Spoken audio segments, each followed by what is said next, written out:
All right. If he comes in, I'll cede to him. All right.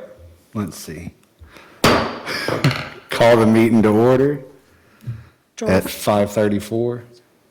Oh, go on. Sorry. Joel Fair, absent. Tim Bass. Present. Barbara McPeak. Present. Kathy Parks. Present. Larry Holmes. Present. Marlene Woodside. Present. All right. So the first item we have is to approve the minutes from the last meeting. Did everybody get a chance to review them? Any amendment or notes on them? No. Do I have a motion to approve the minutes from the last meeting of October 1, 2020? I'll make that motion. I'll second it. Thank you. Motion approved to accept minutes as written of the October 1, 2020 meeting. Moving on to discussion items. That is, discuss the concepts for Veterans Park, prospective renderings exhibits.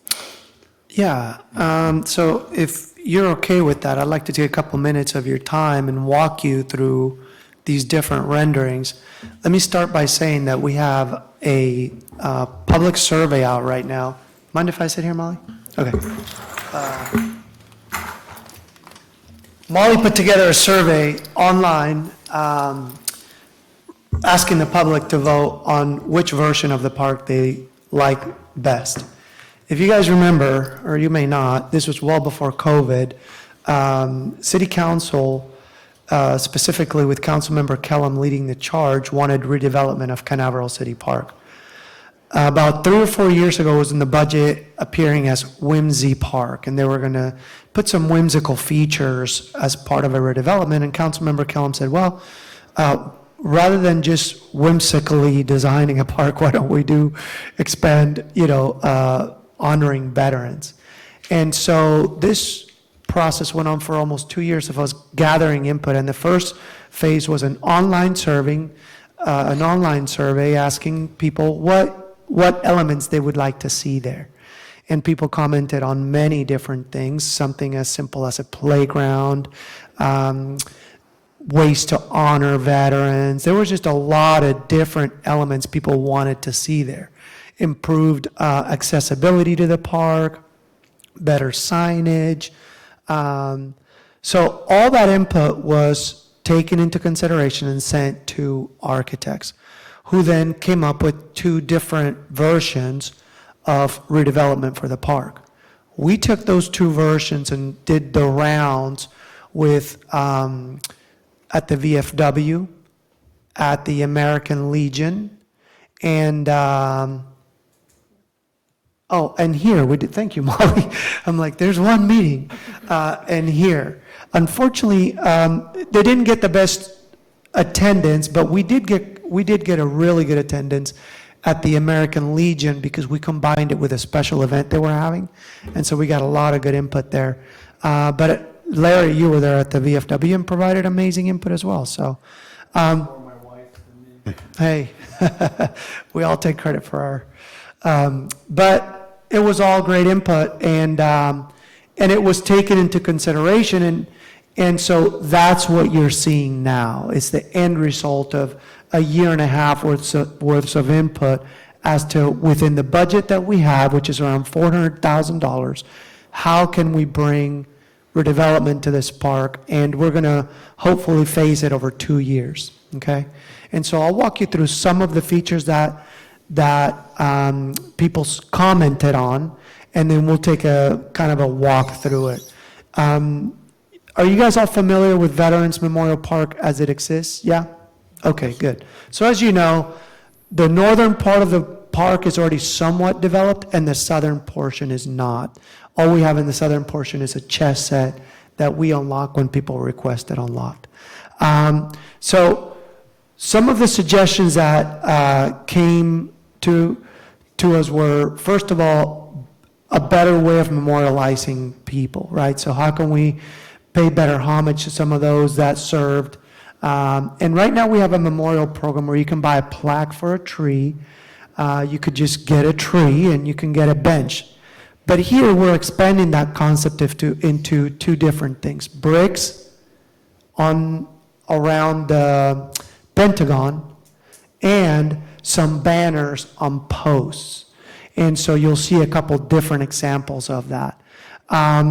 Accessibility was also improved because right now, it's a very linear design around the block. The only place you really have sidewalks are on the north, east, and south. There's no way to really access from the south, the center of the park, and there's just a couple small pedways through the north. So what they did is just a very organic design of adding pedways through the whole park, meandering from north through south, adding a couple of walking bridges through existing retention areas on the south and the east by the library. Those are bridges. As you can see on the north, on the top left corner of the drawing that you have in front of you, having information and different sculptures, but also, what do they call those boards, Molly?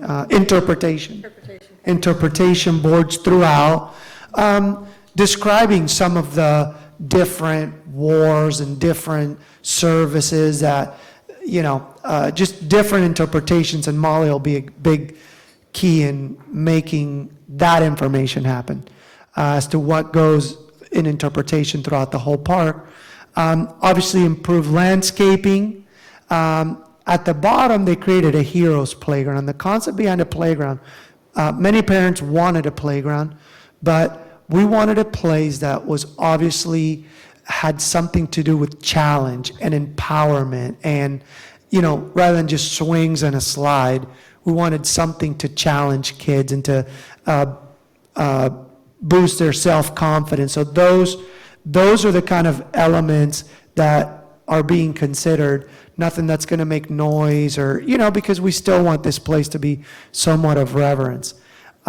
Seating and shading were brought up. So on this concept around the playground, there's the concept of a knee wall with, again, the opportunity for pavers. And then there's some shading that was included. Again, the property already gets more shade than pretty much any other park in the city, but there are some elements that could be included in that. Some other elements were obviously uplighting, so bollards. Not that the park's necessarily going to be open at night, but just accent lighting, and even uplighting trees was brought up, which could be part of the concept. So Nina, if you go into, let's start walking the park a little bit. And so this is a proposed rendering of what that area could look like. So it would be just all brick pavers. The center Pentagon would get a refacing because one of the input ideas that was brought up is, hey, now we have 6 different branches to include the Space Force. So this would be resurfaced. It would eat up our budget to create a whole new monument, but the symbolism of a Pentagon is very key to this whole park, and just perhaps adding another plaque to represent the Space Force. But you can see some increased landscaping that doesn't require a lot of maintenance. Let's go on to the next one, Nina. Oh, hang on right there. You see that banner there where it says welcome.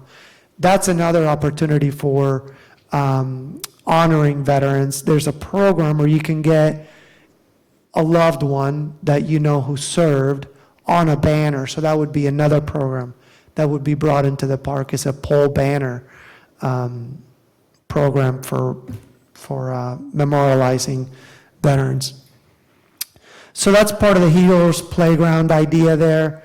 And again, these things, if you guys, now that you have grandkids later, if they come, or Tim, Wickham Park, if you guys ever get a chance to go to Wickham Park, you'll see some of these rock formations in effect. Those are actual play elements that feel like 100% real rock, and kids can climb all over it, they can traverse through it, so it's all very active, challenging, but it's very age appropriate as well, because if you have a 2-year-old, you can walk your little 2-year-old through it and, help them get up to the slide and come down. The surfacing, I'll be 100% honest with you, it would probably not be pour in place. It's very expensive, gets very hot, requires a lot of maintenance. I love mulch. It percolates. We don't have to worry about storm issues. We don't have to worry about it coming out, et cetera. So that's an idea of what the Heroes Playground could look for, and that's the place where shading was requested in particular, so that's a place for extra shade. And as you can see on the south there's that walking bridge over the retention area, the dry retention. But as you can see, meandering pedways throughout, just really improving the property. Let's go to the next one, Nina. So I believe that's the location for the existing butterfly garden, which on this concept, I believe, goes away. What we have right now is just and Marlene, you may have been part of that group, but we really don't have a butterfly garden there. We have a butterfly statue with some plants. You can come on in, Joe. It's all good. We're just having a meeting. No, just kidding. So can I interrupt you real quick? With Joel present, are there any objections to me ceding order to the chair? All in favor, say aye. Aye. All right. I cede. Thank you. So as you can see, we're still at Veterans Memorial, and solar bollards to give some accent lighting at night, and just improved walkability throughout the park. Let's go ahead and go on to the next one, Nina. All right, so this brings us to a really key point that is part of the evolution of this park, which is a part of Molly's department as she now brings a sculpture program to the city. So Veterans Memorial Park is the perfect place to bring that to fruition beyond what she's already doing. We're going to have several locations where we can have a traveling sculpture program. And I'll let Molly expand on that, but we wanted to include that as part of this park because this is the so close to City Hall, right next to the library, a place for being able to, just spend a lot of time. So as you can see, there's that bridge coming right off of the library. Let's go on to the next one, Nina, please. Yeah, and so again, a lot of different places. That's just a southeastern view of the playground area, and coming in from the west, going east towards the library, and that would be a centerpiece right there. Let's go on to the next one, Nina. And again, I think we have the opportunity, if you look at your drawing, there's at least 5 or 6 different places for us to be able to put different sculptures. Let's go on to the next one, Nina. All right, so that was concept A. Concept B, what it does is it increases the pedway area, so the circulation becomes a little bigger. And on the south, it splits the Heroes Playground into 2 different sections. So it provides a larger gathering space to the north east, and it kind of decreases one side of the playground on the southwest. Everything else is very similar as far as what's happening. It's just increase pedestrian circulation on concept B, and it splits the playground. So if we can walk around it a little bit, Nina. Let's go through some of those slides. You already saw this, and you already know what's happening there. But as you can see now, instead of going just south, you can actually traverse a little bit more around the improved landscape garden beds. Let's move on to the next one, Nina. Yep, and now you can start to really see the definition on the northeast and northwest sides of the playground, where you can walk all the way to Orange Avenue, but the gathering space splits up. Let's go to the next one, Nina. Yeah, and so see, that's a good rendering right there where you can even split now that southern area into age groups, right? Where you can keep some of the playground areas a little more for 2 to 5 on one side and maybe 5 to 12 on the other. You know, you guys are all parents, and if you're not, you've seen kids run around everywhere. So when you separate a playground, it kind of makes a difference, but honestly, kids go where they go, and as parents, we just follow them. So designers design and people do. It's just, you know, but it does give it some definition, and it includes, the shading stays, but it just, architecturally, it just defines the spaces a little bit more, and it just gives a little more separation visually. Let's go on to the next one, Nina. And again, that's that different circulation pattern there. Because I don't have a whole lot of maintenance crews, they did a really good job of depicting somewhat the kind of landscaping that'll be there. That'll be very low maintenance. Still very beautiful, but very low maintenance where our inmate crew, whenever they come back, they can weed once a month and just, you know, doesn't need a whole lot of irrigation. Let's go on to the next one, Nina. And so again, that shows you specifically coming off of the library, that being a very focal point for the public sculpture program. So regardless of the circulation, we want to have very definitive sculptures that, as you come off those pedways, catch your eye. And honest, because of its Veterans Memorial, and that'll be on Molly, but we're thinking that they will have something to do with veterans and Veterans Memorial and all that, you know. As Molly develops this program, then that's what'll define 100% what will be there, but as of right now, that's what we're targeting. Let's go on to the next one, Nina. So as you can see, that's another really amazing opportunity for a centerpiece sculpture right there on that pedestrian walkway. And I think that's it, right, Nina? Do we have any more slides? Nope. So now it is up to you guys as a board to discuss what you like, what you don't like, and then make a recommendation on which version you like. It will be just a recommendation, which will be included alongside what we get from the public input survey, and then council will have the ultimate decision on what version they would like to go with. The phasing of it, just to let you know, because of the money, what we would do is first work on the circulation pattern, landscaping, all that, and the center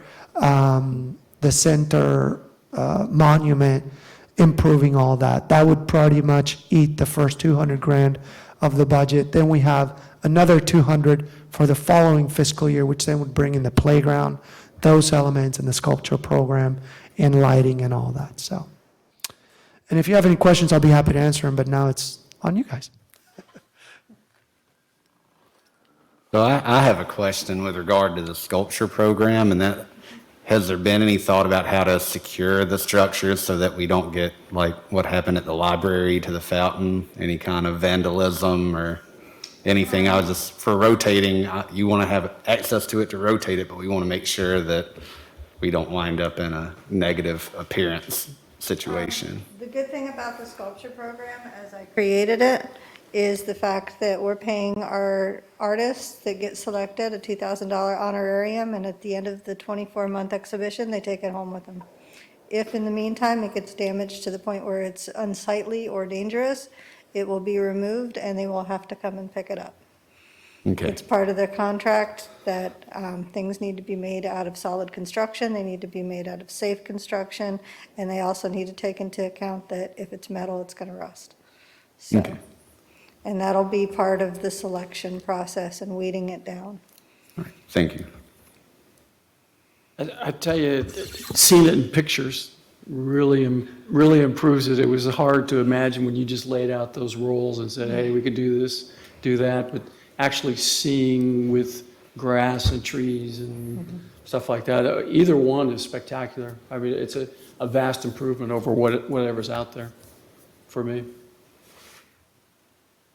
May I ask how many statues you plan to have, and what arena do you, that's the wrong term, but we probably have to have an astronaut in them is what I'm thinking, along with military. I'm not sure what your process is. As part of because this will be part of the 24-month rotation period. Molly, excuse me, would you mind taking your mask off just as you speak?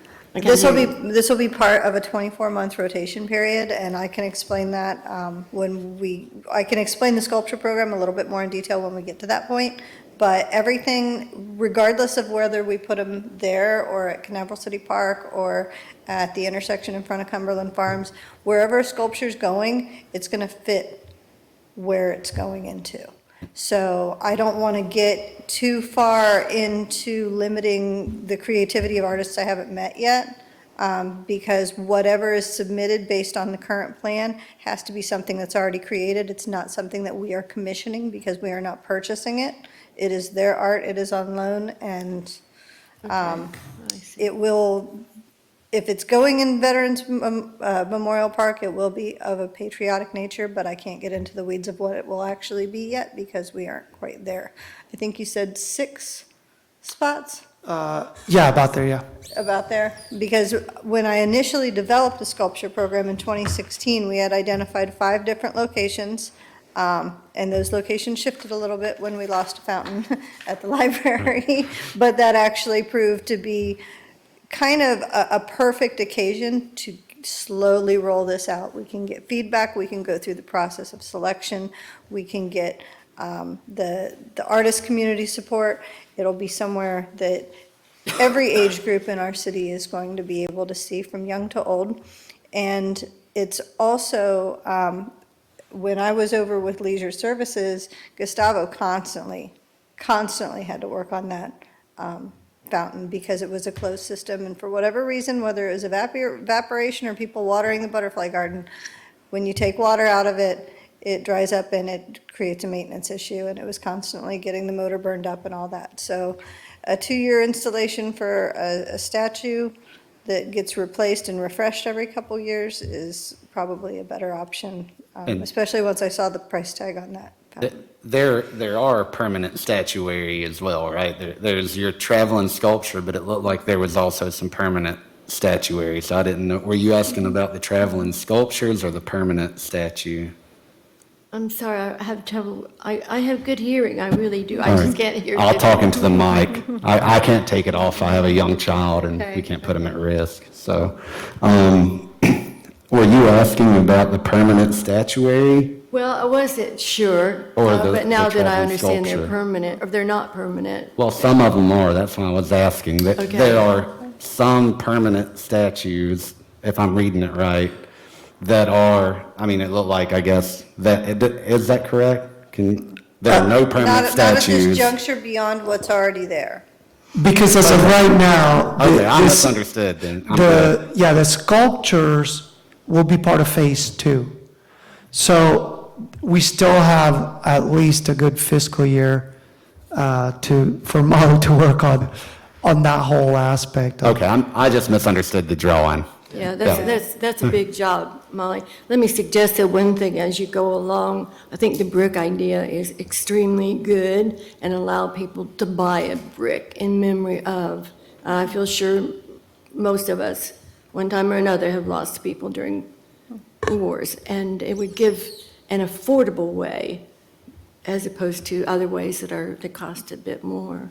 So I And hope there- that you go with the bricks that people can buy. And there will be a similar arrangement for the leading up to the promenade out here for the Cape Center as well. So Okay, yeah. if you don't want to do one at the Veterans Memorial Park, you can do one at the Cape Center. Right, I think it's beautiful. So are you gonna have like stepping stones that you could put a loved name, somebody that's passed away in the service and they pay for that? Right, So are we talking about doing that? that's what that is, yeah. Have you been to the Veterans Park in Merritt Island? I think that's what they're talking about, are Oh, all okay, those I'm bricks sorry. with names on it. And you put the name on Right. it and you pay Right. for the Kennedy stepping Yes, Space ma'am. Center has it too, and the. At the lighthouse. Yes, ma'am. Oh, okay, I'm sorry. So as far as for the two plans, the two layouts that you have, is there a cost difference between the two? Yeah, I gave the architects a $400,000 budget, because that's kind of what I had.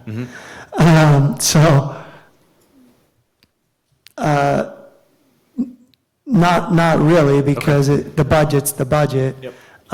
You can always, here's the thing, just like at Canaveral City Park and just like here at City Hall and all these other projects, sometimes, I didn't tell them, hey, the landscape design and the landscape end of it, we'll take care of. So in their minds, they're hiring a landscape company to do all that. So when it comes time to put pen to paper, we go through a VE process, a value engineering process, where we're like, well, right now we're at 430, 440, because somebody else is going to have to come in and do all that landscaping. And we're like, well, we have staff that can run irrigation. They're already very familiar with it, so we'll take care of the irrigation. That takes 25,000 off. That whole thing's still to get shaken out, but, I know what I'd like to see there for a playground and that equipment, but, once it comes time to buy it, that, we may have to scale back a little on this super nice rock and go with something that's still very tasteful, but perhaps more affordable, so it's all, they designed to the budget we had, but, I can't predict what concrete's gonna cost next year, so. Right, thank you. The other thing that I would say is, so that would be talking upfront cost. Is there a maintenance cost difference between the two that you foresee? Would one require hiring another, Yeah, I'm just trying to think. through right, some of right, that. that's a great question. On that end, no. Okay. Yeah, for us here, maintenance is maintenance. Yep. At some point, if, as the city, believe it or not, grows in what we're doing publicly, there's talks some year, and you guys have been here forever, so you know that there's talk at some point Cherry Down may belong to the city, And as the multi-generational, as of right now, we don't have any increased maintenance staff because we should be able to, between our subcontractor, we have a crew of trustees that helps the city when they're around. They were taken away from COVID, because of COVID, but when they come back. But if we get a whole lot more facilities like Cherry Down, there's Long Point Estuary, that thing may take hold one day, then we may need an extra person, but that, we're still a couple fiscal years away from any of that. Thank you. Is there a difference in the demolition or the number of trees that would be required? As of right now, there's no trees slated for removal. I just know that was a big issue prior, so. Yeah, learned my lesson on that one. That was the number one thing. We're not removing a single tree. Great. And so when I look at this, the primary tension I see between the two, right, one of them is having a slightly larger playground, which is really good for a growing city to try to attract more families that'll come here, put in and stay longer, versus taking away from more green space to walk in. So obviously Plan 1 has more green space because there are less areas to walk on paths. And then number 2 is a little more beneficial if you think of it in terms of long-term growth, potentially attracting more families.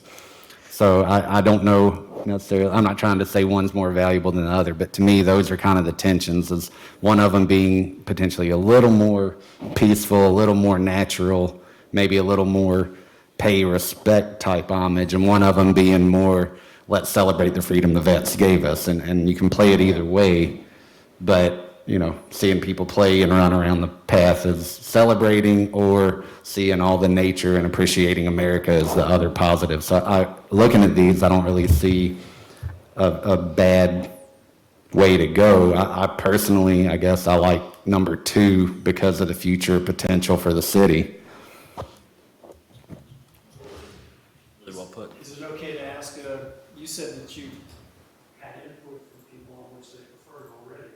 Not yet. That survey went live this morning. Oh, you started the survey, so we don't have the results from it. 1 week. It'll be out there for 1 week. It's funny what you said, Tim, because until we had to close the playground at Canaveral City Park for construction, it never really dawned on me that there's only one playground on the east side of the city. On the west side of the city, we have 3. But on the east side, there's only one. So when that thing gets shut down for whatever, we Yeah, used but to. you have a beach, remember? Well, No, it's not the same. That's a big playground. and that's the important part is like, when I was there recently, there were tourists from Orlando who we got kicked out early, but there was a mother, a father, and a daughter from Orlando who had come to the beach and needed a wind down time, not out in the blaring sun.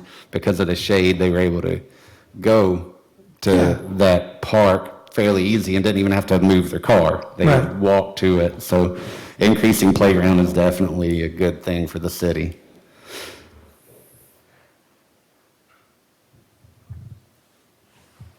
If we're going to make a choice on 1 or 2, could I see the version, the other version of the Yeah. of the park?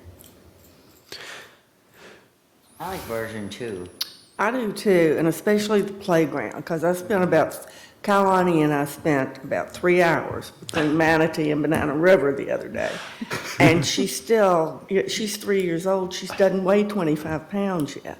So she's kind of a miniature, and it's hard to find smaller places, Yeah. for her age group, because she's in the bigger park, she gets run over by the big kids. Oh, yeah. Because this one's a miniature, she really is. And she's been playing tennis over here. Nice. My grandkids are married, so. I don't have any little ones. And I do have a question on the playground because it really reminds me of the one at the Maritime Hammock Preserve in Cocoa Beach. Okay. Right over there, because I think they call it the primitive playground. They don't have the rock climbing walls, but as far as the wood stumps and the balance beam Right. type of, it's pretty similar. I was just wondering, have we talked to Cocoa Beach to see what the usage rates are? And I know it's a little different because they have the Cocoa Isles playground kind of right next door to it. But, and I know Mitchell Ellington did have the climbing rock. I don't know what happened, but just recently they tore down the little kids' playground and the climbing rock. So I don't know what the history was with that either, but Yeah. just something to consider. I don't know. And this can also be I don't know exactly. So far, what our city manager has really embraced is public input, right? So just like we're doing here, you can count that there will be different versions of playgrounds that we'll put out there. And by then, I'll be able to get back into Cape View, so I'll have all the kids put little dots on them like we've done in the past, So, and again, we'll design the budget, When it's time for the playground, we'll know exactly how much money we have to put towards it. And so this is just to give you an idea of what can be there. And I really like the idea of it kind of playing with the veterans theme of almost trying to replicate a mild basic training type Yeah, of absolutely. feel. I mean, I know Yeah. it's Oh, yeah. not any disrespect to anybody, but that feel of being low to the ground and dirty and wood and, right. So, Well, and at some point, like you're at the playground to play, sometimes I say that to my kids, I'm not here to just push you on a swing. You can be sitting anywhere else. Here, let's play. I was just thinking more about the style of playground to see if we can find anything from, Sure. like I said, the rock at Mitchell Ellington comes to mind, and I know because they took it down, I don't know why, but it might be good to understand that, see if there were any issues. And then the Yeah. primitive playground at Maritime Hammock, because it too is close to the beach and might provide a little bit of insight in things that worked and things that didn't. Yeah, here's what I'll probably tell you about the one in Mitchell Ellington, because I bet you it was very similar to one they had at Paradise Beach Park. And it was more plastic, right? A big plastic rock. I'm not sure. Oh, well, I know that's the county. I used to work for the county, so I Okay. know what they buy and who they buy it from.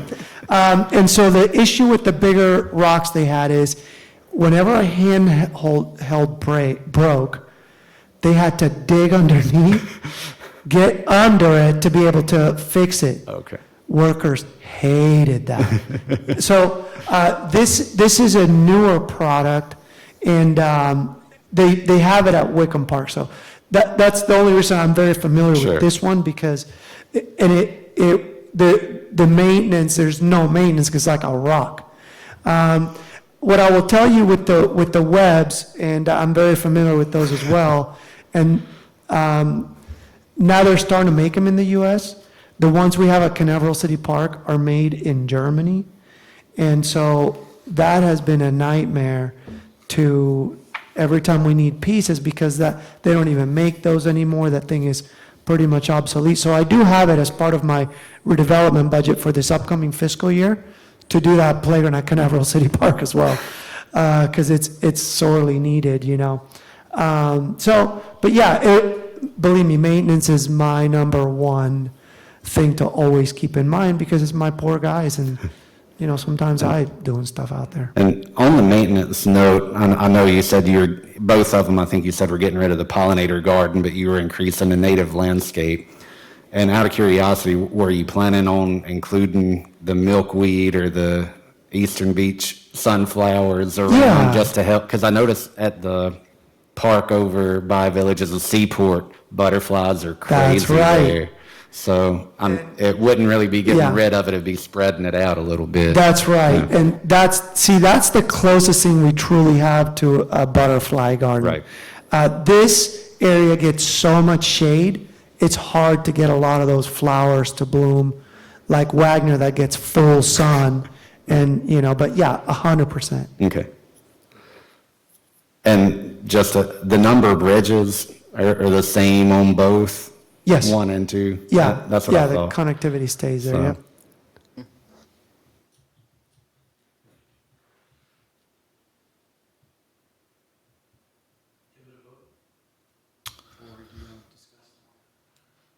Does anyone have anything further to discuss? Everybody's kind of got an idea of which one they want to vote for? I pretty much know. Okay. Well, why don't we take a vote? Everyone who would vote for the layout of number 1?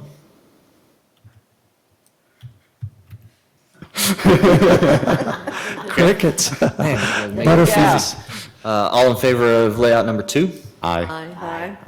Aye. Okay. There we it's go. Unanimous. Thank you, Number 2. that helps out. Does there need to be a motion? Not really, no, it's Just a just, discussion item? yeah, it's just a discussion item, it's not, you know, it's up to city council at the end of the day, so, This is just a recommendation, isn't it? that's right. Yes, thank you. Yeah.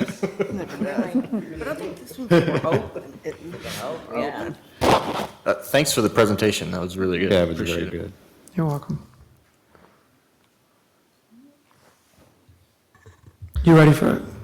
Do we have anything else on the agenda? Yeah, we have staff reports, and I'll just, real quick, on Canaveral City Park, I'll let you know where that's at. I don't know if you guys have, I know you've driven by there lately, you too, but if you guys haven't been by there, the place is starting to really take shape. If you look in there, they're starting to put studs for the walls, so you can actually see what the walls are gonna do. And they're running electricity and conduit up through those walls already. On Monday, roofing starts. So far, they have like these panels that are supporting the roof, but water's still, you know, so I walk in there and it's puddles everywhere. But on Monday, roofing starts, which is another huge milestone, because once they dry the place in, then it'll take off like a rocket as far as everything that can happen on the inside. They were framing windows today already. They were putting the casings in some windows. They're already working on the pedways through the park and on the south side. And lastly, they were able to pour part of the parking on the south side. The reason when you go by it, it's covered in plastic is because it's a porous material. So it's intended to capture all the stormwater that when it rains on it. And so they're keeping it covered, A, because it takes 10 days to fully cure, and it was just poured, they were just finished pouring it on Friday.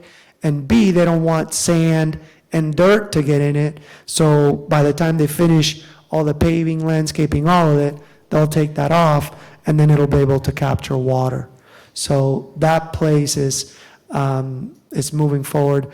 And then the other last thing is, next week we have Friday Fest. Hopefully, we don't get this pattern. Hopefully, it's just getting it out of its system this week and early next week, and we don't have to cancel Friday Fest. But regardless, we are giving away backpacks. So whether the event happens or not, we're giving away backpacks.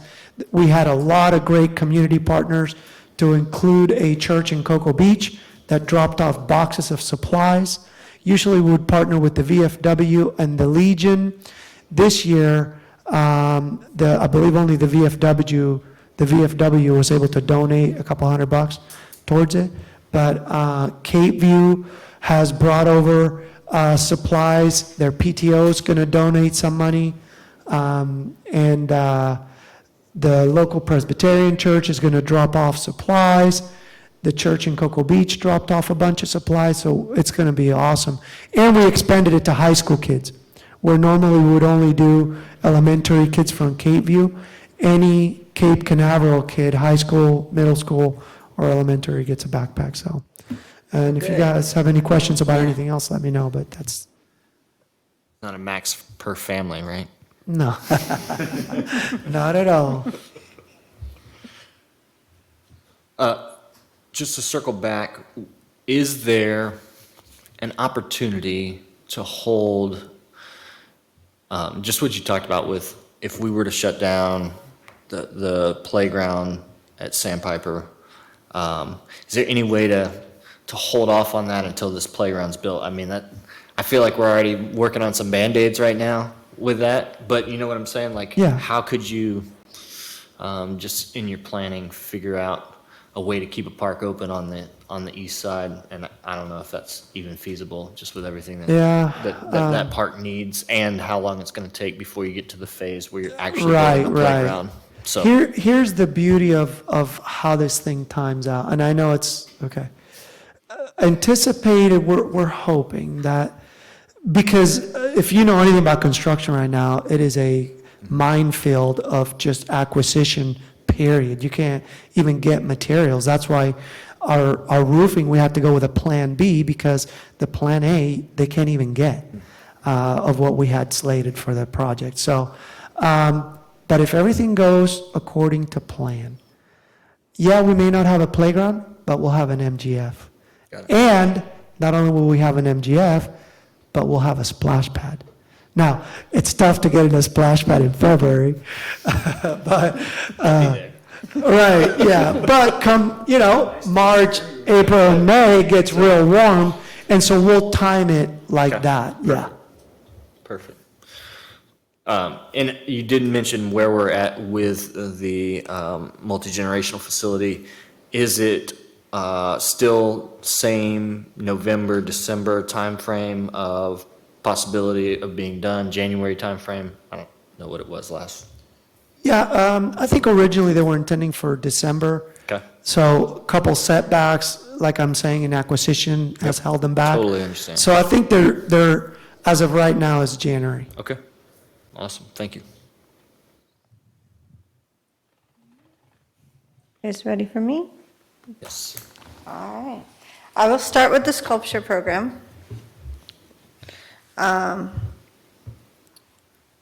24 months, as I explained before. We're going to start small and replace the fountain, but I've already got in my budget for, because if you've ever looked at our budget, you see the capital improvement projects going out about 5 years.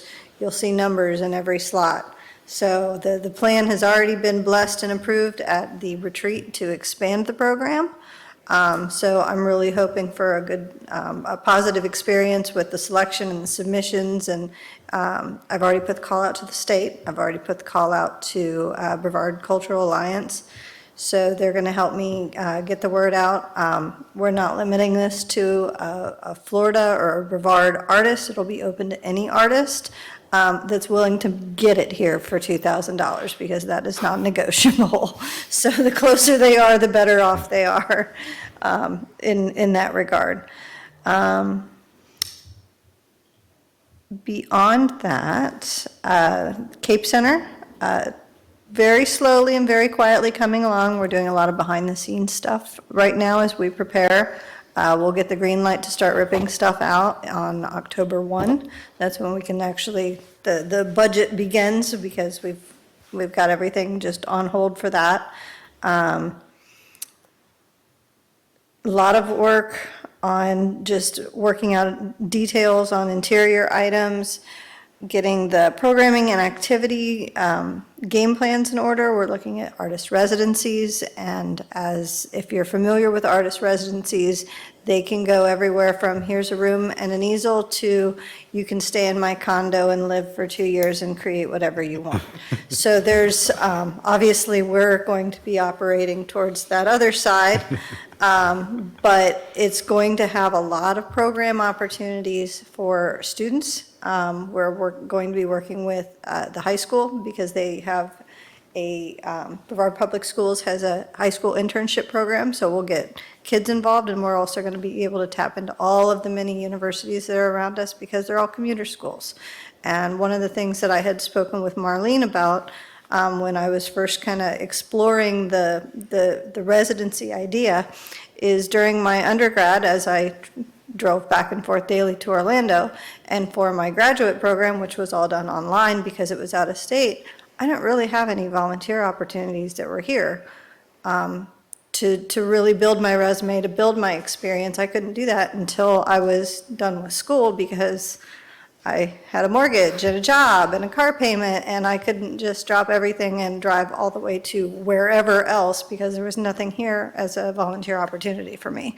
So I'm looking forward to being able to correct that for some of the local students around here. And between MGF as well, there's so many different opportunities for different fields, whether it's recreation or arts or even curation, that the kids can get some experience on while they're still learning. And with that being said, the Cape Center is going to be really unique. If you're familiar with the museum world, you can throw most of that out the window, because we can't do that as a city. So I'll be working with the city attorney very closely in the next couple months to lay out our groundwork of what we can do, what we can't do, and what also that means for you guys as a board. Because every museum has to have a board, and you guys might be the one. So you can look forward to that.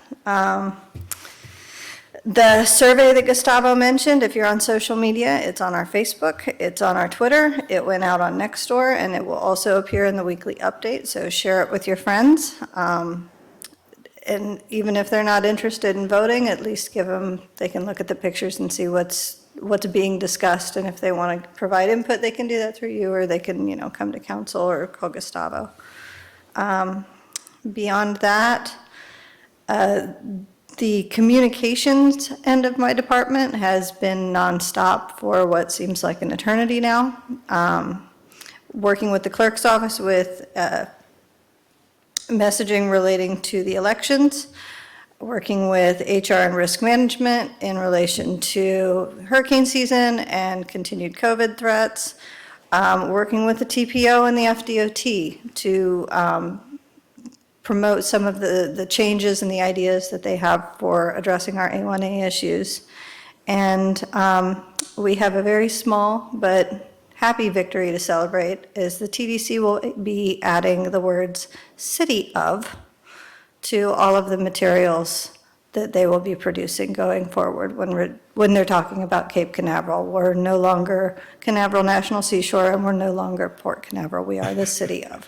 And I've been working on them, creating a press kit and a brand kit for them so that they're in tune with who we are, what we are, our colors, why we chose our text, and everything. And it was kind of a gold star moment when I was talking to them, because I could tell when I entered the meeting that they didn't think I had my stuff together. So it was it was a very refreshing meeting. I like to see progress like that after, sometimes just sitting down and talking to somebody for 15 minutes can just change their whole opinion on why they came to talk to you. So Thank you, Molly. thank you. I'll be happy when I see it. But any questions on any of the myriad of random things I do? Just a few comments from me. It's great to hear that the Cape Center is coming along. And then, yeah, the sculpture thing, I know it's probably somewhat of a headache for you, it sounds like, but It's good I to can get. tell you from seeing what we've done with the murals and even still seeing people pulling over and taking pictures with not just the mural on the racquetball, but the mural at the dugouts and stuff, it seems like a really great thing that you're doing. So I know the sculpture will be a super great program and appreciate you heading it up. I'm excited to be able to bring it to fruition. I never understood really what Gustavo meant when I first started, when he talks about moving at the speed of government. But when Todd first asked me, he said, "Have you ever looked into a sculpture program?" And I'm like, as a matter of fact, sometime last century, I did. So- Wasn't, if I may say, I have to add this. I moved here in 1965, and Cape Canaveral had the worst reputation of any place in Florida. And they used to call us the White Boot Society, meaning it was related to fishermen, because they're always, it just we had a bad reputation. And what you're doing, Molly and Gustavo, where you're putting us on the map, we're qualified. We can stand up and be proud now, because like what happened, you said at your meeting, they didn't think you could do it. Well, look at you now. And I'm really so proud of you. Thank you for what you do. Thank you for giving us the opportunity. Anything else for Molly? Thanks, Molly. Freezing. It is cold in here. You warm up in a hurry when you Yes, go I out. plan. You must be freezing. I'm actually good. Really? Anything else? Okay. If you're cold, would you like to make a motion to adjourn the meeting? Make a motion. Come on, my blankie. And I'll second because she's cold. Okay, all in